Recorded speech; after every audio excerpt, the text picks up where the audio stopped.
I'm Tim Quilty, the Liberal Democrats member for Northern Victoria in the Victorian Upper House. I'm sure you've watched the protests in Melbourne in the last couple of weeks. I'm also sure that, regardless of your views about the protests, most of you would share the same horror and disgust that I feel about the way the police have responded. With overt support from the Premier, VicPol have declared war on ordinary Victorians.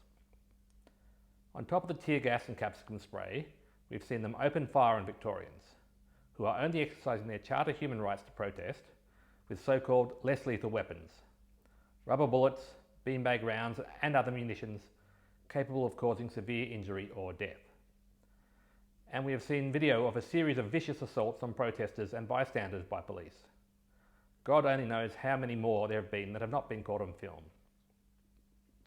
And all egged on by the government and their baying mob of supporters.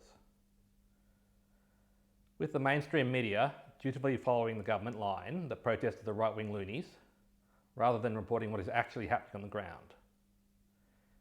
In this fight, the fascists are not the protesters. They are the side attacking the protesters.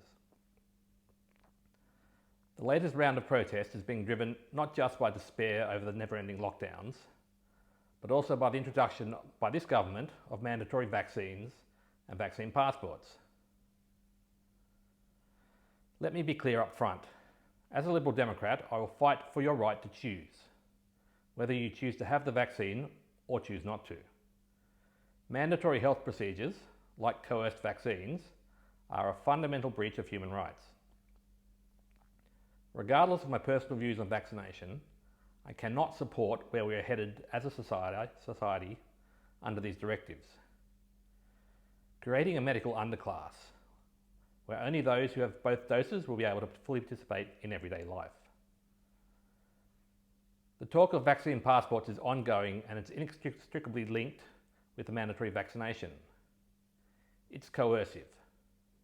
The government has created a no jab, no job policy.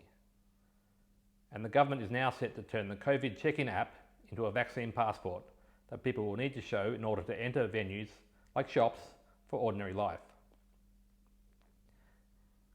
Our government set the impossible goal of achieving COVID-0 and through the process forced us to play their sick game, where we had to survive through protracted and disproportionate lockdowns. The repeated failure of these lockdowns has now led to state leaders mandating a minimum vaccine target instead, at which point they may release us from lockdowns if we are vaccinated. Unless they change their minds again about a new virus variant and decide we need more time in lockdown.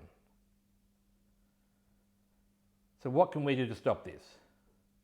We need to come together and support everyone's fundamental right to freely engage in society, regardless of their vaccination status. To do that, we need to build a bridge of understanding between the unvaccinated and the vaccinated, before governments, lawmakers and the media strip them completely of their humanity in the eyes of wider society. That is the edge of a cliff. History tells us what happens when a particular group are legislated as less than. It openly enables hate, justifies further alienation, and allows leaders to implement other solutions to their problems of the other. At this point, many of us don't trust our nation's political and legal class, and rightly so. Most are either drunk on power after knocking back a few too many state of emergency extensions, or are missing their spines altogether.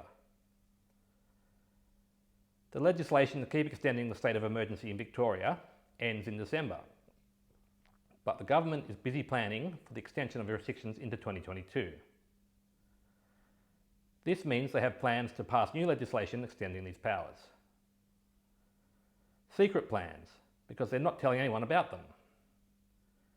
Given that this legislation must be introduced into Parliament in the next few weeks, it has to already be in an advanced state, but they are not telling anyone about it. Why is that? Tell us about the government's secret plans for the 2022 lockdowns, Dan. Opposing the introduction of vaccine passports and fighting to stop the extension of emergency powers has to be our focus for the next few months. And we will only be able to do that if we stand together. We cannot turn on the unvaccinated and make them our scapegoats. The Liberal Democrats, David Limbrick and myself, but also the thousands of ordinary party members in Victoria and across Australia, will continue to fight for your rights to be free. Will you stand with us?